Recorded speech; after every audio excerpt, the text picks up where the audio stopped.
Ketvirtadienio vakarą Vilniaus krepšinio B lygoje Rintaurėje įvyko pusfinalių varžybos. Finalinėme ketvirtuke iš karto į aikštelę žengė Triumf Adler bei Sadolin vyrai. Nuo pirmųjų minučių užvirė labai atkakli kova ir pirmosios 10 minučių baigėsi lygiosiomis 18-18. Antrasis kėlinys pasibaigė nežymia Triumf Adler persvara ir rungtynėms įpusėjus jie turėjo 3 taškų pranašumą. Tiesa, Sadolin puikiai gynyboje tvarkėsi su varžovų komandos žaidėjų Pranu Skurdausku, kuris per pirmąją rungtynių pusę tebuvo atkovojęs 2 kamuolius ir pelnęs 2 taškus. Antroje rungtynių pusėje spurtavo jau Sadolin. Jie laimėjo atkarpą 6-0 ir išsiveržė į priekį 3 taškais. Po ketvirtojo kėlinio 5 minučių beveik tapo aišku, kad Sadolin spurtuoja ir tai daro pačiu svarbiausiu metu. Atkarpa 8-0 ir labai sėkmingas žaidimas rungtynių pabaigoje lėmė tai, jog Sadolin žengė į finalą laimėdami labai svarbią dvikovą 70-61. Rezultatyviausiai nugalėtojų gretose žaidė 19 taškų įmetė Žilvinas Rubliauskas ir 17 pridėjęs Šarūnas Jurgutis. Tuo tarpu Triumf Adler gretose 12 taškų pelnė Dominykas Gružinskas, 11 pridėjo Marius Tenikaitis ir 10 Otas Majeras. Solelis mūsų. Viena iš tokių svarbesnių, sakyčiau, kriterijų, kuriam padėjo šiandien laimėti rungtynės. Tikrai nesužaidėm pačių geriausių rungtynių, bet labai džiaugiamės išlošę. Galėjom tikrai geriau sužaisti ir gynyboje, ir puolime, bet matomai, kad ne tai, kad koja pakišo, bet jautėsi vis dėlto tas emocinis toksai nuslūgimas po praeitos savaitės laimėtos pirmos vietos ir vyram vėl perkraut smegenis naujai, kad naujom varžybom, kai jau prašė turės būti pasibaigęs sezonas, nebuvo taip lengva. Ir mes treniruotė apie tai buvom kalbėję ir aš tik labai džiaugiuosi, kad jie tikrai rado jėgų ir antroje pusė rungtynių pagreitino žaidimą truputėlį, padarė truputėlį agresyvesnį puolimą mūsų komandą. Ir tada išnaudojame to savo pliusus. Turėjome, aišku, 4 dramblius, kurie vežė visą puolimą šiandien. Kiti žaidėjai netiek daug prisidėjo puolime, bet gynyboje tai tikrai galiu pagirti visą komandą, kurie atidavė visas jėgas, stabdant jų aukšto ūgių žaidėjus baudos aikštelėje. Labai gerai kovojom dėl atšokusių kamuolių ir vėlgi labai džiugina, kad mes gražiai labai kovojom dėl atšokusių kamuolių po varžovo lenta.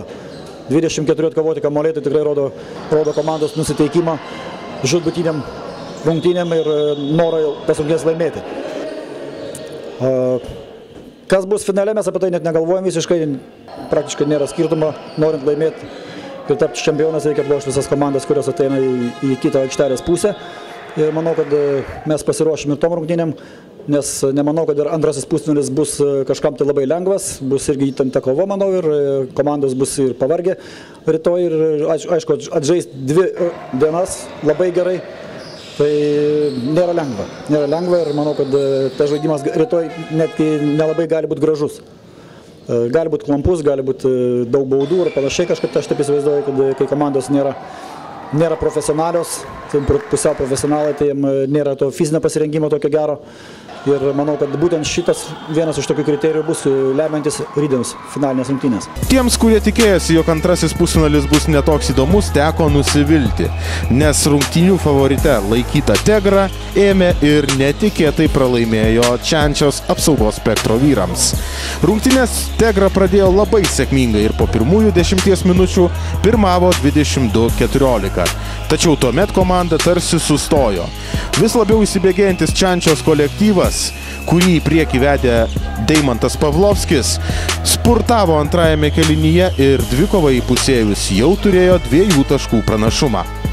Antroje rungtynių pusėje Tegra ir toliau klimpo varžovų gynyboje ir per trečiąjį kėlinį sukrapščiusi 9 taškus atsidūrė ties labai pavojinga prarajos riba. Jos pažaboti taip ir nepasisekė. Čiančia dar labiau spurtavo, kol galiausiai įpusėjus lemiamam kėliniui jau pirmavo net 17 taškų skirtumu.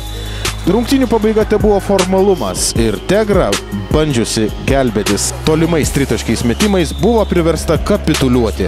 Rungtynės 82-72 su pakilia nuotaika ir puikiu išsivedimu laimi Čiančios apsaugos spektro vyrai. Na, o jų gretose rezultatyviausias buvo net 37 taškus įmetęs Deimantas Pavlovskis. 21 pridėjo Tomas Malimenkovas. Pralaimėjusių gretose Gediminas Povilauskas įmetė 17 taškų, 16 pridėjo Martynas Girnius.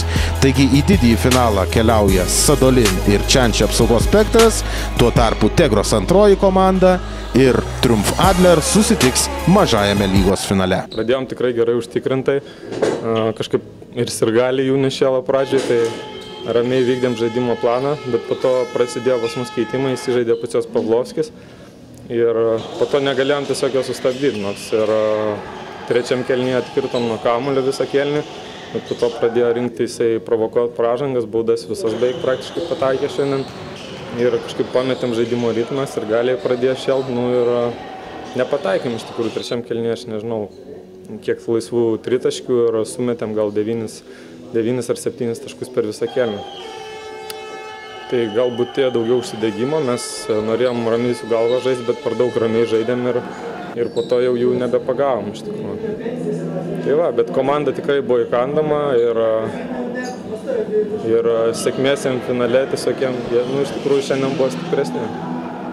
O dėl rytojaus varžybų, mūsų, aišku, bus gal vienas iš tų momentų, nelabai kartu sportuojam ir neaišku, kaip bus fizinių pasirengimų, kaip 2 dienos iš eilės varžybų. Tai manau, kad varžovai tikrai nebus kažkokie pasimetę ar nemotyvuoti, visi kausis dėl 3 vietos ir matysim, kas stipriausia bus. Noriu pasveikinti, aišku, savo komandas ir galius, kad iškopėm į finalą.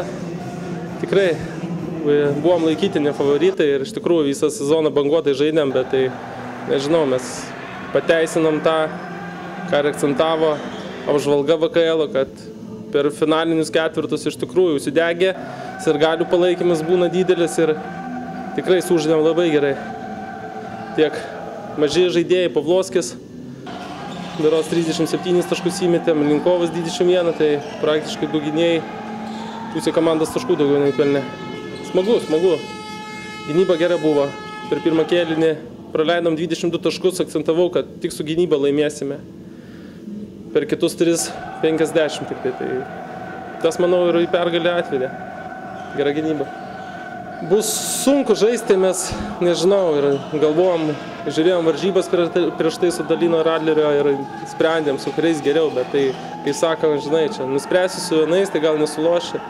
Pas juos rotacija irgi kaip ir pas mus didelę palaiko, maži žaidėjai geri tenais irgi, sunku bus kovoti, treneris geras. Nežinau, stengsimės, jeigu bus toks pats susidegimas kaip ir šiandien, tai visko gali nutikti.